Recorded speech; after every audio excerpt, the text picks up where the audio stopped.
tema besar kita, yaitu model komunitas pesantren yang akan diawali oleh Bapak Paki dengan tema konseling personality. Kepada Bapak Paki, saya persilahkan. Cek, bismillahirrahmanirrahim. Masuk ya. Minta tolong di share. Oke, bismillahirrahmanirrahim. Assalamualaikum warahmatullahi wabarakatuh. Saya akan membahas tema yang kedua, yaitu pesantren. Pertama, judul yang saya pilih adalah Counseling Personality. Dan judul temanya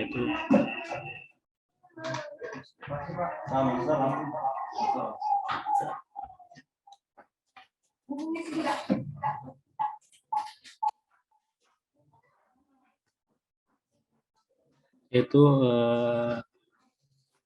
pesantren basic counseling in changing the behavior of the community of former Bajingan being personal characteristic pelopor, yaitu penyuluhan berbasis pesantren dalam mengubah perilaku masyarakat mantan preman menjadi pribadi berkarakter atau pelopor. Next, konseling kiai pesantren di kalangan masyarakat nakal. Dengan mengetahui pesantren, para konselor atau pekerja sosial akan memahami nilai-nilai budaya pesantren yang dapat diserap dalam konseling untuk memudahkan proses konseling komunitas. Kajian ini berupaya mengkaji peran penyuluhan yang dilakukan pesantren dalam mengubah perilaku preman menjadi pribadi yang berkarakter atau pelopor. Pertama, fokus penelitian ini yaitu berkaitan tentang profil kualitas kepribadian konselor. Kemudian yang kedua adalah prosedur dan teknik penyampaian pesan dalam konseling. Dan yang ketiga yaitu perubahan perilaku preman sebagai karakter. Di antara kedua ini ada ulama dan juga masyarakat nakal, atau dalam jurnal ini disebut dengan bajingan. Nah, kedua posisi ini atau kedua strata sosial ini tentu bertolak belakang, antara kiai, orang yang cendekiawan muslim, kemudian disiplin ilmu Islam, dengan bajingan atau orang yang nakal, bisa disebut di masyarakat sebagai maling, preman, kemudian dan sebagainya. Oke, next, selanjutnya.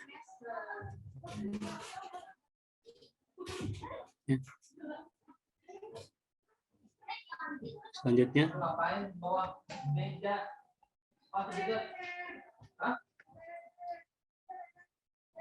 Metode penelitian ini menggunakan metode penelitian kualitatif dengan tipe etnografi hermeneutika.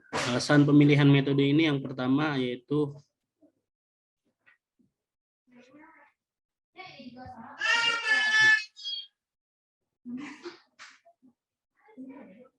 ini dari saya. Kedengaran nggak? Saya yang presentasi teh.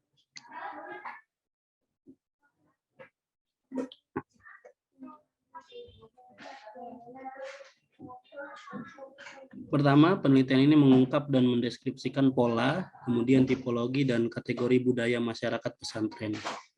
Etnografi berkaitan dengan pengungkapan pola, tipologi, dan kategori suatu komunitas atau kelompok.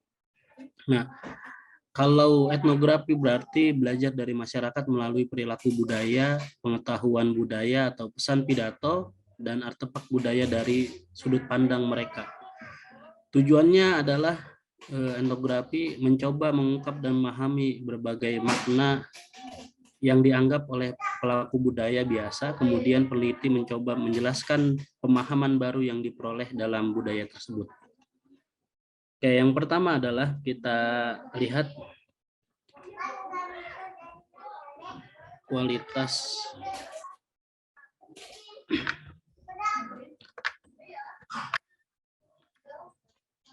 Nah, hasil yang dimaksud dengan konseling pesantren dalam tulisan ini adalah konseling at-tawazun yang dirintis oleh peneliti. Istilah at-tawazun berasal dari konstruksi atau label ilmiah yang abstrak atau yang bisa dikenal dengan keseimbangan. Kemudian selanjutnya kualitas kepribadian konselor. Yang pertama adalah tanggung jawab sebagai konselor adalah mas'uliyatul ilmi wal ma'rifah, yaitu tanggung jawab ilmu dan pengetahuan.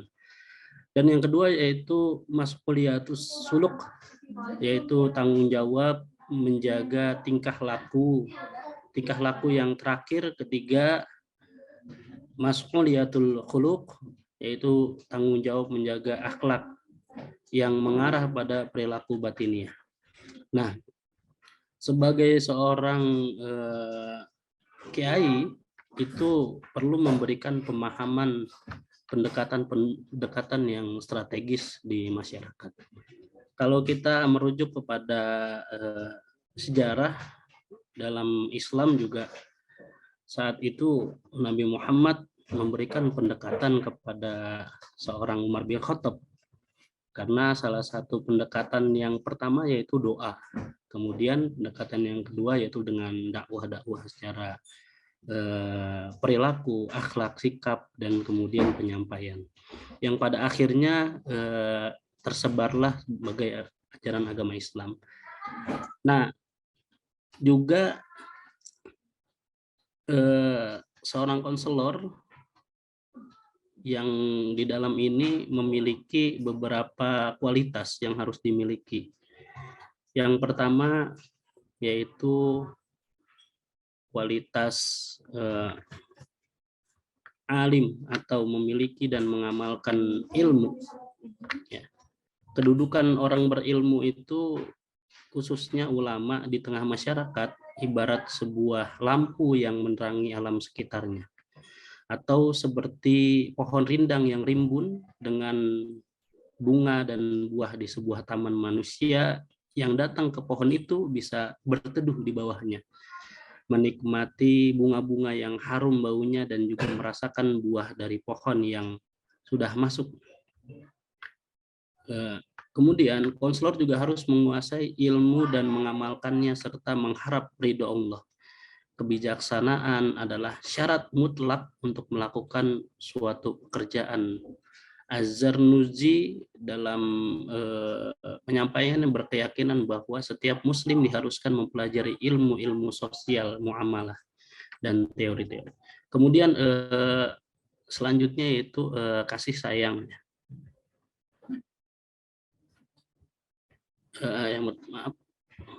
Yang kedua yaitu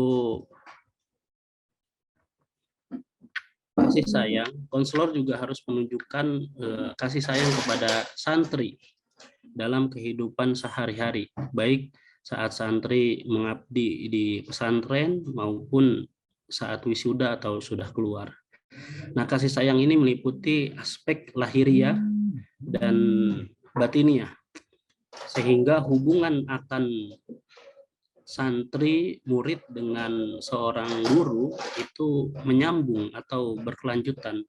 Artinya hatinya menyatu dengan muridnya. Nah, dalam kitab-kitab akhlak juga diajarkan di pesantren selalu ditekankan agar guru selalu menyayangi dan guru selalu menyayangi muridnya, begitu juga murid menyayangi gurunya. Misal dalam sebuah kitab yang tidak asing yaitu Adab Al-Alim wa Muta'allim, karya Kiai Hasim Syari, menjelaskan salah satu akhlak seorang guru adalah mencintai muridnya seperti mencintai dirinya sendiri. Nah, ini yang diajarkan dalam sebuah pesantren. Kemudian selanjutnya itu sabar. kesabaran berarti juga sikap lapang dan keberanian menghadapi suatu kesulitan. Sehingga seorang konselor memiliki ketahanan terhadap penderitaan tanpa mengeluh dan akan mencapai kedewasaan. Kalau kita mengulik di beberapa waktu lalu juga disampaikan oleh ketua jurusan S2 kita, yaitu Ibu Lilis, ya, selaku kajur pasca BKI, menyampaikan seorang konselor juga harus memiliki kesabaran, karena kalau tidak memiliki kesabaran maka akan sulit untuk menangani permasalahan-permasalahan seorang konselor. Oke, yang keempat yaitu warok dan juhud. Waro artinya sikap pengendalian diri dan kehati-hatian dengan meninggalkan sesuatu yang subhat dan yang kurang bermanfaat, serta berbuat baik kepada orang lain. Kemudian juhud diartikan sebagai sikap sederhana dan lebih mementingkan kepentingan orang lain, yaitu hakikat juhud juga menghilangkan nilai-nilai duniawi, keterpesonaan terhadapnya, dan membebaskan jiwa dari pemuasan nafsu dan kesombongan. Dengan kata lain, juhud akan melahirkan sifat kejujuran. Nah, kejujuran ini kemudian yaitu perbuatannya tanpa pamrih dan perkataannya tanpa nafsu. Oke. Selanjutnya, next.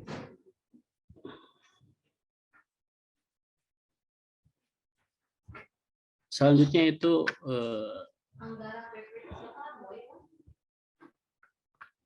ikhlas, ya, dan tawadu. Ikhlas, ya, yaitu artinya tidak akan merasa perbedaannya ketika menerima pujian dan cacian, tidak memandang perbuatannya dan tidak menuntut pahala. Nah, ikhlas juga dalam sikap, kemudian ikhlas dalam bersikap, kemudian membersihkan diri dan mensucikan hati dari selain Allah. Nah, sebagai seorang konselor juga perlu punya kompetensi dalam keikhlasan diri, apalagi ini sebagai seorang kiai yang tentu barangkali di dalam dirinya dia harus membersihkan perilaku-perilaku yang buruk. Nah, kiai juga harus ikhlas tanpa sebuah imbalan dan lain sebagainya. Ini akan melahirkan sesuatu yang mungkin di luar dari di luar dari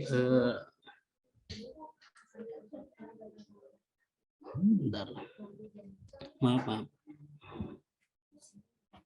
Oke, yang selanjutnya yaitu komunikatif, ya.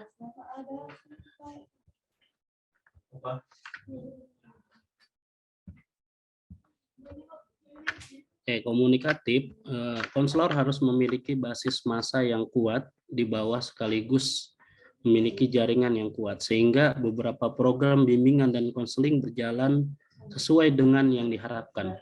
Seperti yang tergambar dalam Al-Quran Surah Ibrahim ayat 24 sampai dengan 25, yaitu tentang kriteria pohon yang baik. Nah, dalam konsep ini, ya, salah satu pesan Kiai As'ad kepada santri Sukorejo yang akan berhenti dari pesantren adalah agar beliau mengamalkan ilmunya di musola sekitar. Salah satu makna di balik pesannya yaitu santri Sukorejo adalah menguasai pusat networking dan interaksi dengan masyarakat. Jadi karena masjid atau musola di pedesaan merupakan salah satu pusat komunikasi dan tempat berkumpulnya masyarakat. Nah, masjid atau musola juga merupakan ruang budaya yang menyatukan berbagai lapisan masyarakat yang dapat menghasilkan budaya yang khas. Kemudian selanjutnya tata cara dan teknik penyampaian dalam konseling. Itu cara lain Kiai mengirimkan beberapa muridnya untuk menjalin hubungan dengan beberapa masyarakat yang nakal ya, atau di sini disebut dengan bajingan. Kemudian bersama masyarakat yang nakal itu, yang ditaklukkan, ia mengunjungi sekolah pesantren Sukorejo tersebut. Kiai juga memanfaatkan anggota pelopor untuk mencari anggota baru. Bahkan para kiai sering mencari tokoh preman-preman untuk mengajaknya berdakwah ya. Pada tahap ini Kiai memberikan kabar gembira atau memberikan sebuah jaminan kepada mereka yang terbilang dikatakan buruk atau nakal. Kemudian selanjutnya mengembangkan hubungan.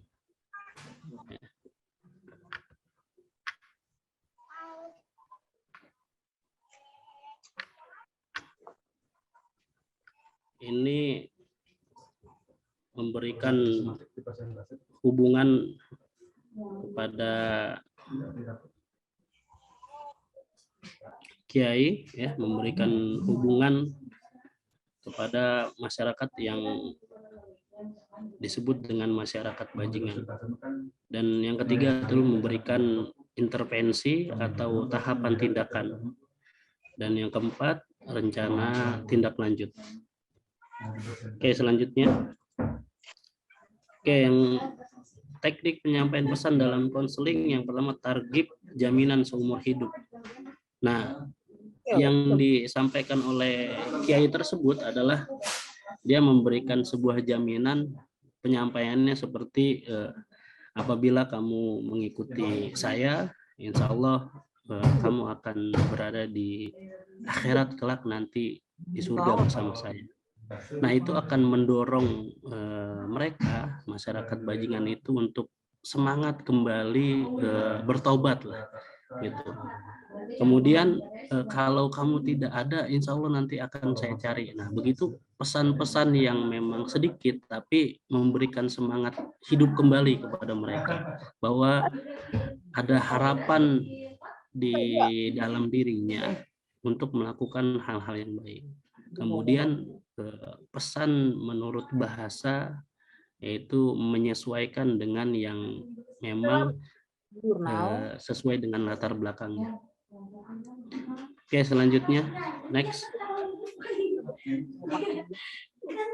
Nah, perilaku mantan preman pelopor ini ketika sudah berubah di masyarakat, mereka mungkin pandangan orang itu ketika ada preman yang taubat gitu ya, kemudian dia terjun ke masyarakat, itu kan menjadi momok yang mengerikan bagi masyarakat meskipun dia sudah berubah. Nah, tapi pada hakikatnya perilaku mantan preman tersebut yang pertama adalah sebagai contoh bagi masyarakat ya, bahwasanya meskipun dia sudah melakukan hal-hal yang buruk, mungkin mencuri, mungkin sebagai